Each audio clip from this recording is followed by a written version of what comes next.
Hello friends, welcome back to my channel earth mom Dehradun. मैं हूं ज्योति और वेलकम है आप सभी का मेरे चैनल पे। छोटों को ढेर सारा प्यार और बड़ों को राधे राधे। तो पिछले 2 दिन से मैंने अनीता जी एंड फैमिली के ऊपर कोई भी रिएक्शन वीडियो नहीं बनाया, तो आप लोग बहुत ज़्यादा चिंतित हो गए। और चिंतित होने का रीज़न ये भी था क्योंकि अनीता जी के भी 2 दिन से कोई भी वीडियो और व्लॉग नहीं आ रहा है और केस की अपडेट के लिए सब लोग कंसर्न भी नज़र आ रहे हैं। लास्ट वीडियो भी जो हम लोगों ने देखी, उस वीडियो में सिर्फ बहनें नज़र आ रही थी और वो वीडियो पुरानी वीडियो थी, काफ़ी पुरानी। और आप हमेशा से जानते हैं कि इनका व्लॉगिंग का ये पैटर्न होता है कि इनकी वीडियो कोई भी लेटेस्ट नहीं होती, पुराना ही content. I don't know pattern है ये कि हमेशा पुराना वीडियो ही डालते हैं। तो अभी इनकी लेटेस्ट कोई भी अपडेट नहीं है, ना ही कोई नज़र आ रहा है, ना ही कोई वीडियो व्लॉग आ रहा है। जहाँ पे ये जो मैटर था, ये सारा मैटर सोशल मीडिया से शुरू हुआ था। सो डेफिनेटली एक एंडिंग भी हर कोई मानता है, एक क्लोज़र भी हर कोई मांगता है, क्योंकि ये चीज़ें शुरू यहाँ से हुई थी। तो जब ऑडियंस को कोई चीज़ आपने बताई है तो आधी अधूरी चीज़ों के बाद ऑडियंस की टेंशन लेना जायज़ है। जहाँ पे कुछ लोगों का ये भी बोलना है कि अनीता जी को जेल हो गई है, लेकिन अनीता जी को जेल क्यों होगी? क्योंकि अनीता जी ने तो शिकायत करी थी, अनीता जी ने तो केस किया था, तो अनीता जी को जेल कैसे हो सकती है? मतलब कुछ ऐसे कमेंट्स मुझे आए हैं, उनको जेल नहीं हो सकती। हद से हद अगर उनकी जो एफआईआर है उसमें कुछ झूठ होता है तो वो एफआईआर खारिज हो सकती है, या उनसे क्रॉस क्वेश्चन कर सकते हैं, या निल हो जाएगी वो एफआईआर। बट उनको जेल डालेंगे ये पॉसिबल नहीं है।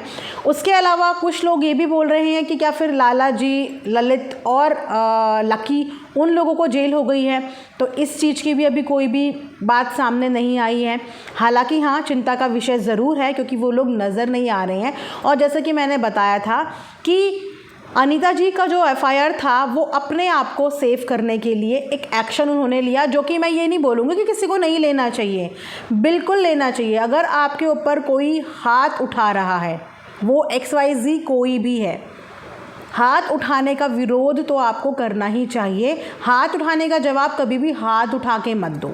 अगर किसी ने आपके ऊपर हाथ उठाया है, हाथापाई करी है, तो आप बजाय उसके ऊपर हाथापाई करने के आप हमेशा कानून की इस चीज़ पे मदद लो, कानून को अपने हाथ में मत लो। तो अगर अनीता जी के साथ ये चीज़ हुई थी तो उन्होंने भी कानून का सहारा लिया, जिस पे उनकी चोटें झूठ नहीं थी। मैं ये पहले दिन भी बोल रही हूँ, मैं ये अभी भी बोल रही हूँ कि अनीता जी की चोटें झूठी नहीं थी, लाला जी की चोटें झूठी नहीं थी। हाँ, ये होता है कि चोटें इतना दर्द नहीं दे रही होंगी जितना उन्होंने बता दिया होगा, या जो बेहोश होने वाली बात बोल दी होगी वो चीज़ें नहीं हुई होंगी, क्योंकि वो चीज़ें ऑफ कैमरा हुई, वो हम लोगों ने नहीं देखी। लेकिन ऑन कैमरा हम लोगों ने उनके हाथों की, उनके पीठ की चोटें देखी हैं, और एक ताज़ी चोट भी देखी है और बासी चोट भी देखी है। अनीता जी ने जो लास्ट वीडियो था अपना, उसमें अपना हाथ का हाल दिखाया था, तो वो तब तक वो चोट बासी हो चुकी थी। तो ताज़ी चोट भी देखी थी, बासी चोट भी देखी थी, तो चोटें तो उनको आई हैं। अब वो चोटें उन्हें किन सर्कमस्टांसेस में आई हैं, इस बात का तफ्तीश पुलिस ने करना था। लेकिन चोटें आई हैं, वो चोटें हमने देखी हैं। बट उन चोटों को बढ़ा चढ़ा कर दिखाया गया, उस चीज़ के बारे में हम नहीं कह सकते। लेकिन चोट उनको आई है, ये उन्होंने झूठ नहीं बोला। और वो चोट तभी आती है जब एक अनदर लेवल की धक्का मुक्की हुई हो। वो चोटें तभी आती हैं जब वो किसी चीज़ पर टकराई हों, उनका हाथ कहीं पे लगा हो, तो वो खरोंचे, वो चोटें, वो गुम चोटें स्पेशली तभी आती हैं। और इसीलिए इसी कॉन्फिडेंस के साथ वो अपना क्या कराने के लिए गए थे? मेडिकल कराने के लिए गए थे। क्योंकि जब कोई इंसान जेन्युइन होता है और उसको चोट आती है तो वो सबसे पहले, अगर उसे कानून कार्रवाई करनी है तो वो सबसे पहले मेडिकल की तरफ भागेगा ही भागेगा। क्योंकि दिन निकल जाते हैं, चोटें पुरानी हो जाती हैं, तो फिर आप कोई भी एक्सक्यूज़ दे सकते हो।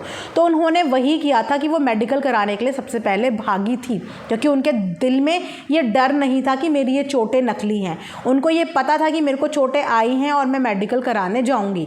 तो वो मेडिकल कराने गई, उन्होंने एफआईआर भी कराया।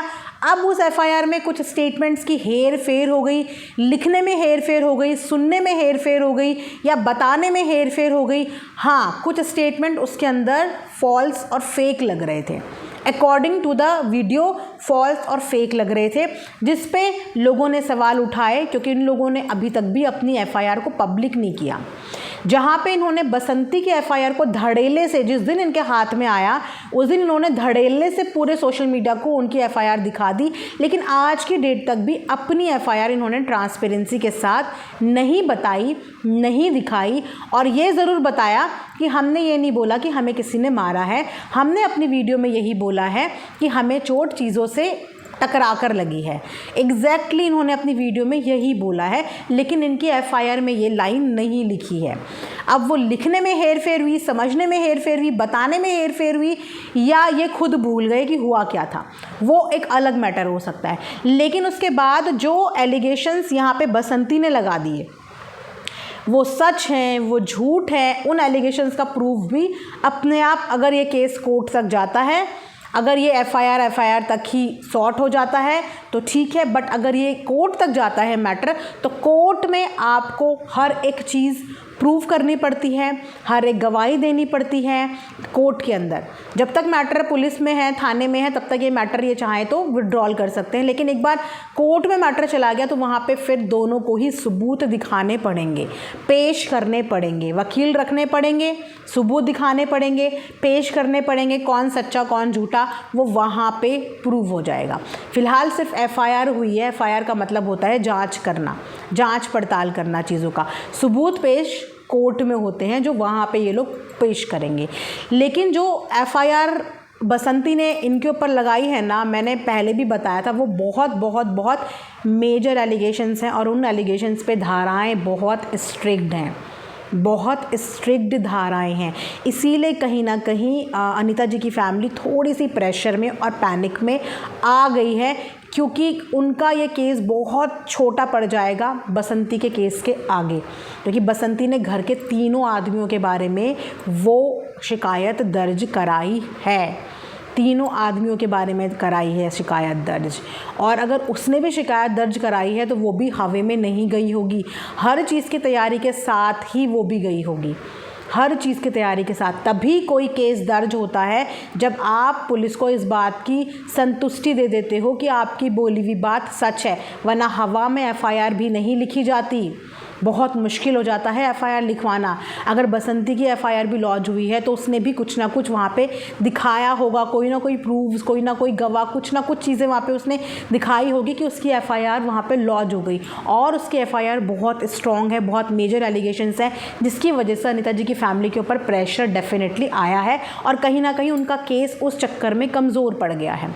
जहाँ पे समझौते की भी बात चली, पिछली लास्ट वीडियो में समझौते की भी बात चल रही थी कि कॉम्प्रोमाइज़ भी दोनों ही करने को तैयार है, लेकिन दोनों ने ही अपनी कुछ ना कुछ कंडीशंस रखी हुई हैं और उन कंडीशंस की वजह से इन लोगों का मैटर अटका हुआ है।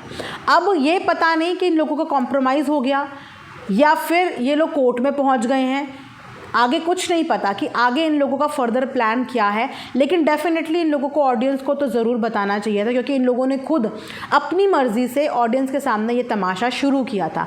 अब ऑडियंस को एक भ्रम में रख देना या उनको किसी बात का जवाब ना देना, ये कहीं ना कहीं गलत हो जाता है, क्योंकि फिर लोग एज्यूम करते हैं और फिर आगे से आप लोगों पर कभी भरोसा नहीं करेंगे अगर आप इस बार भरोसा तोड़ दोगे। अगर कॉम्प्रोमाइज़ भी होता है तो भी बहुत अच्छा है, क्योंकि दोनों की ही ऑडियंस कहीं ना कहीं ये चीज़ समझ चुकी है कि दोनों की ही चीज़ों में थोड़ा थोड़ा ग्लिच है, तो बेटर है कि दोनों ही अपने अपने जो है समझौता कर लें। ये ऑडियंस भी चाहती है, ऑडियंस भी यही डिमांड कर रही है कि अगर आपसी घरेलू मुद्दा है और अगर इसे नहीं बढ़ाना चाहते हो तो फिर इसको घर में बैठ के सॉल्व कर लो लोगों की मौजूदगी में, क्योंकि आप भरोसा किसी की भी वर्बल बातों पे कर ही नहीं सकते हो। आप लोगों की मौजूदगी में, पंचायत की मौजूदगी में, या फिर जहाँ पे भी कंप्लेन करी है उन लोगों की मौजूदगी में सलाह कर लो, है ना। और अगर ये मैटर आप कोर्ट पे लेके जा रहे हो तो वो भी एटलीस्ट अपनी ऑडियंस को बताओ कि हमारा मैटर अब कोर्ट पे है, अब हम वहाँ पे लड़ेंगे, हम सोशल मीडिया से ख़त्म कर रहे हैं। मतलब कुछ तो यहाँ पे ऑडियंस को बताओ, कुछ तो उनको इन्फॉर्मेशन दो कि आप लोगों का आगे क्या प्लान है, क्या करने वाले हो, विड्रॉल करने वाले हो या फिर लड़ने वाले हो। उन सब चीज़ों के बारे में ऑडियंस को बताओ, क्योंकि ऑडियंस को यही लग रहा है कि लोग जेल में बंद हो चुके हैं। ऐसे कमेंट्स आने लग गए हैं कि लोग जेल में बंद हो गए हैं, ललित बंद हो गया है, ये हो गया है, जबकि सच्चाई हमें नहीं पता कि क्या इस समय उन लोगों के ऊपर बीत रही है, क्या वो लोग कर रहे हैं। क्योंकि बसंती के व्लॉग्स तो रेगुलर आ रहे हैं, उसके व्लॉग्स आ रहे हैं और उसके बिल्कुल नॉर्मल व्लॉग आ रहे हैं और उनके व्लॉग अपडेटेड रहते हैं, ज़्यादा से ज़्यादा एक दिन पुराने रहते होंगे, लेकिन इनके व्लॉग बहुत बहुत पुराने रहते हैं। एक तरफ नंदों के साथ बैठ के खाना वाना खा रहे हैं कि सब कुछ चिल है, दूसरी तरफ जो इंसान एक दिन में 2-2 वीडियो डालता हो उसके 2-2 3-3 दिन तक गैप आ रहा है। तो वो गैप क्यों आ रहा है? आखिर अनीता जी किस हाल में हैं? उनकी फैमिली की क्या इस समय कंडीशन है? किन चीज़ों से वो लोग डील कर रहे हैं? क्या प्रॉब्लम फेस कर रहे हैं? उनके साथ हो क्या रहा है?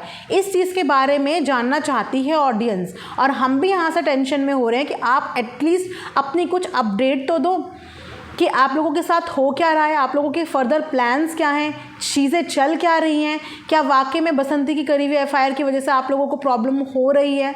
तो मैं यही बोलूँगी कि प्लीज़ एक दूसरे को इतनी ज़्यादा प्रॉब्लम मत दो, इतनी ज़्यादा प्रॉब्लम मत दो। आप लोग एक परिवार हो, लड़ाई झगड़े हर परिवार में होते हैं, वर्बल फाइट सब जगह होती है, मुँह ज़ुबानी फाइट हर जगह होती है, लेकिन इस तरीके से एक दूसरे को प्लीज़ बर्बाद मत करो, चाहे वो बसंती हो चाहे वो अनीता जी हो। मैं दोनों को यही बोलूँगी कि तीनों लोगों का करियर दांव पे है, उनकी रेपुटेशन, इज्जत, उनकी आगे की पूरी ज़िंदगी। तो हो सके तो बसंती को भी ये चीज़ें ड्रॉप कर देनी चाहिए, क्योंकि आप ही के परिवार के वो बच्चे हैं, और अनीता जी को भी ये चीज़ समझनी चाहिए कि आप ही के परिवार के वो भी बच्चे हैं, और इन चीज़ों में दोनों की दोनों फैमिली बहुत बुरी तरीके से पिस जाएगी, परेशान हो जाएगी, है ना। तो बेटर होगा कि इस कोर्ट कचहरी के चक्कर से ज़्यादा आप लोग अपने कंटेंट, अपने फ्यूचर, अपने काम पे ध्यान दीजिए। और जैसे कि सब लोग इन्हें गाइड कर रहे हैं कि अपनी चीज़ों को, अपना प्रॉपर्टी जिनकी वजह से इतना मुद्दा इतने से इतना बन गया, उसको प्रॉपर तरीके से एक दूसरे से इतना सेपरेट कर लो कि आप लोगों को एक दूसरे के रास्ते में आने की ज़रूरत ही ना पड़े, एक दूसरे की किसी भी चीज़ में इन्वॉल्व होने की ज़रूरत ना पड़े, एक दूसरे को टोकने की ज़रूरत ना पड़े। इस तरीके से अच्छे तरीके से अपने रास्ते एक दूसरे से बिल्कुल अलग कर लो, वो ही इन फैमिली के लिए अच्छा होगा, है ना। वरना सब के सब डिस्टर्ब रहेंगे। बसंती के भी 2 छोटे बच्चे हैं, वो भी कहाँ उनको ले लेके कोर्ट कचहरी के चक्कर काटती रहेगी ज़िंदगी भर। और अनीता जी के भी अपने खुद के बच्चे हैं, ललित की शादी हो गई है, वहाँ पे रवीना अकेली है, वो भी कब तक वहाँ पे अकेले रहेगी, है ना। अभी शादी हुई है, उसको भी हेल्थ इश्यूज़ चल रहे हैं, वो सब कुछ छोड़ के ललित भी यहाँ पे मम्मी पापा के साथ बैठा है। तो फैमिली डिस्टर्ब होती है, फैमिली के लोग डिस्टर्ब होते हैं। कब तक बुआएं यहाँ पे अपना परिवार छोड़ के बैठी रहेंगी? उनकी भी फैमिली वहाँ पे डिस्टर्ब होती है। इंसान गुस्से में बहुत तरीके के फैसले ले लेता है, क्योंकि उस समय पे उस पर गुस्सा हावी होता है, लेकिन जब ठंडे दिमाग से सोचता है तो उसे फील होता है कि इस चीज़ का कोई भी निष्कर्ष आगे चल के नहीं निकलेगा, बट हाँ, सब के सब लोग डिस्टर्ब ज़रूर होंगे।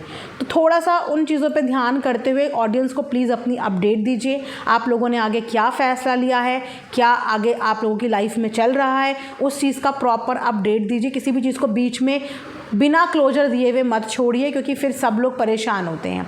आई होप कि ये वीडियो आप लोगों को पसंद आया होगा और मेरा मैसेज उन लोगों तक पहुंचा होगा, और वो आप लोग अपनी आने वाली वीडियो में हम लोगों को कुछ अपडेट देंगे कि वो लोग किस कंडीशन में हैं, ठीक है, उन लोगों की लाइफ में ऐसा क्या चल रहा है और उन लोगों ने क्या फ़ाइनल डिसीज़न लिया है इस पूरे मैटर को लेके।